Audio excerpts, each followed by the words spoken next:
नमस्ते बच्चों, मैं सौरभ जैन आपका हिंदी अध्यापक। आज हम पढ़ेंगे कक्षा 7 में बसंत भाग 2 पाठ 8 शाम एक किसान। इस पाठ के प्रश्नोत्तर आज हम समझेंगे। पहला प्रश्न है, इस कविता में शाम के दृश्य को किसान के रूप में दिखाया गया है। मतलब समझ में आया? पहाड़, डूबता हुआ सूरज, तो पहाड़ को किस रूप में, कि शाम का समय है, ठंडे का समय है ना, तो उसको किसान के रूप में दिखाया। तो यह क्या हो गया? यह एक रूपक है। तो इसे बनाने के लिए 5 एक रूपताओं की जोड़ी बनाई गई है। देखो, कवि की कल्पना है ना, उसने हर एक चीज़ की क्या की है, कंपेयर किया है, उपमा दी है, तो उन्हें क्या कहते हैं? उपमा कहते हैं। अब देखिए कौन कौन सी क्या उपमा है। तो देखो, पहली एक रूपता आकाश और साफे में। आकाश और साफे में मतलब समझ में आया? जब आपने पाठ पढ़ा होगा, समझा होगा, तो वहां पर क्या कहा था कि पहाड़ रूपी किसान आकाश रूपी साफे को बांध कर बैठा है। तो आकाश और साफे में, ठीक है। फिर आकाश का साफा है ना, वाक्यांश आया है। इसी तरह तीसरी एक रूपता क्या कही? तीसरी कि भाई नदी और चादर में। नदी और चादर में मतलब पहाड़ के घुटनों से जो नदी बह रही है, तो ऐसा लग रहा है जैसे पहाड़ घुटनों तक सफेद चादर ओढ़ के बैठा है। तो ये 5 में से यहाँ क्या बता दिया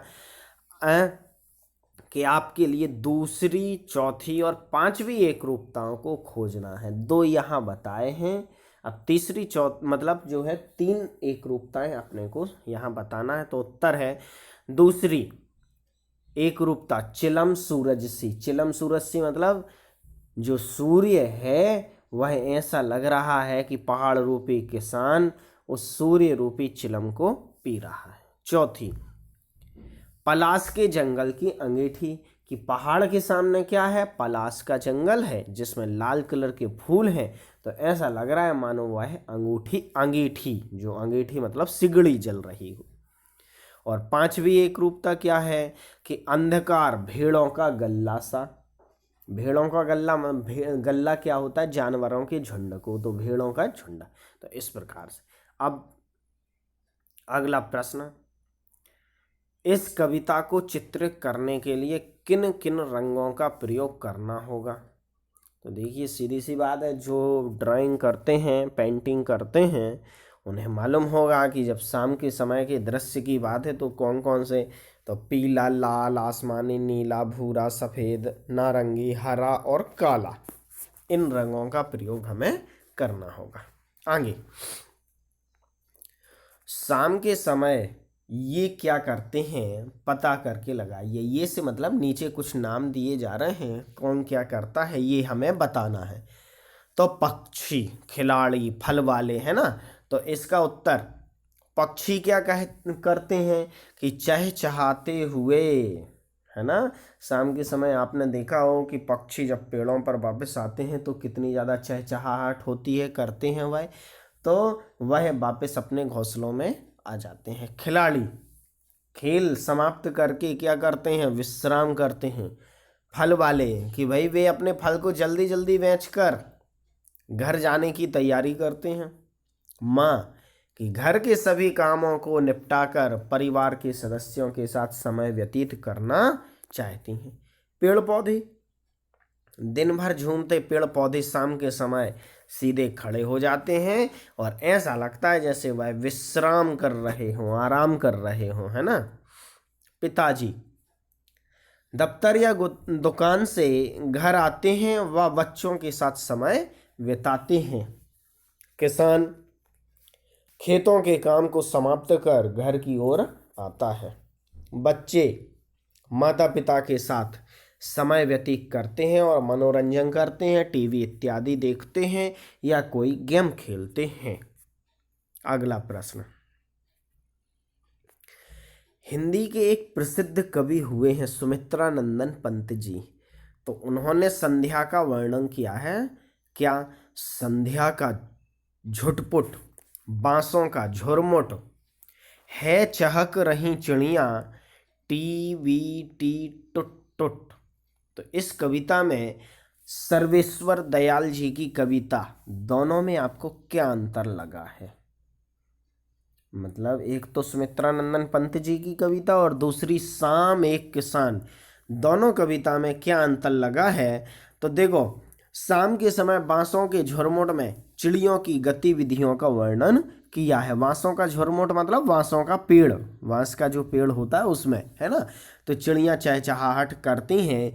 जबकि यहाँ सर्वेश्वर दयाल सक्सेना अपनी कविता में क्या वर्णन किया कि शाम एक किसान के रूप में जाड़े की शाम का प्राकृतिक दृश्य का अनुपम ढंग से बहुत ही अच्छा वर्णन उन्होंने किया है। क्योंकि प्रकृति का जो शांत स्वभाव है ना, जो देखते ही बनता है, इतना सुरम्य मनोहर दृश्य का उन्होंने चित्रण किया है। तो इस प्रकार से यह इन दोनों में अंतर है। आगे भाषा की बात स्टार्ट करते हैं। पहला प्रश्न है कि इन रेखांकित शब्दों को ध्यान से देखना है। घुटनों पर पड़ी है नदी चादर सी। तो यहाँ चादर सी क्या है? ये रेखांकित है ना। अगला है सिमटा बैठा है भेड़ों के गल्ले सा,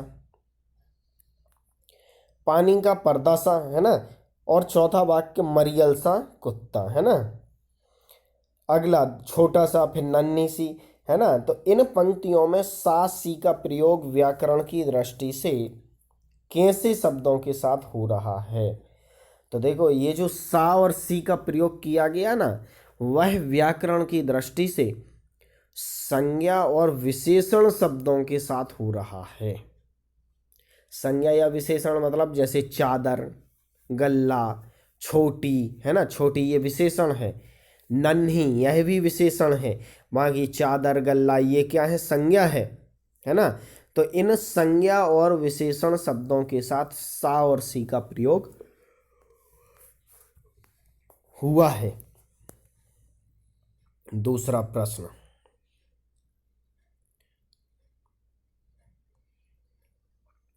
निम्नलिखित शब्दों का प्रयोग आप किन संदर्भों में करेंगे? इन सभी शब्दों के दो दो वाक्य बनाने हैं।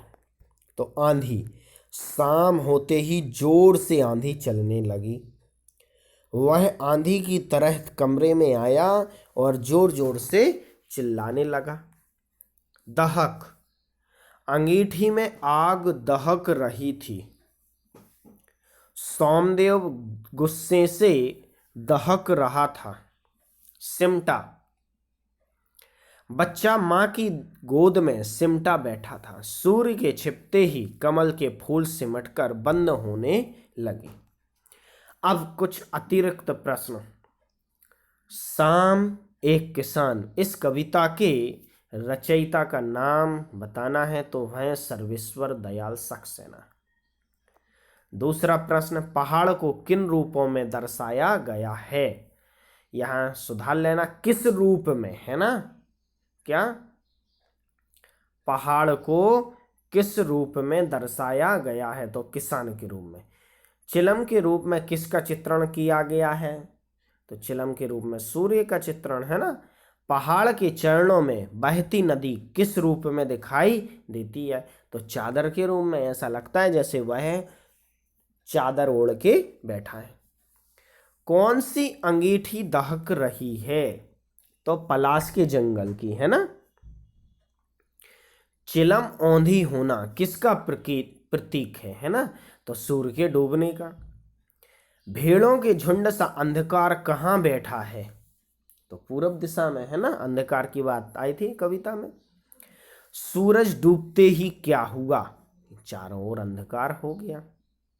कौन किस रूप में बैठा है? पहाड़ देखो एक किसान के रूप में बैठा है। उसने सिर पर साफा बांध रखा है, साफा जो कि किसका? आकाश का। और चिलम पी रहा है, चिलम सूर्य का, है ना। और घुटने टेके हुए है। जंगल में खिले पलाश के फूल कैसे प्रतीत होते हैं? जंगल में पलाश के खिले फूल ऐसे प्रतीत होते हैं मानो अंगीठी जल रही हो, अंगीठी की भांति, है ना। अंधकार दूर सिमटा कैसा लग रहा है, तो यह भेड़ों के गल्ले के जैसा लग रहा है। इस कविता में किस वातावरण का चित्रण किया गया है, किस वातावरण, अथवा हम ये भी कह सकते हैं किस मौसम का, है ना। तो जाड़े की संध्या मतलब ठंड की एक शाम का वर्णन किया है। दूर फैला अंधकार कैसा दिख रहा है, दूर फैला अंधकार ऐसा लग रहा है जैसे भेड़ों का झुंड, भेड़ों का गल्ला, है ना। तो ये इस पाठ के प्रश्नोत्तर थे। धन्यवाद।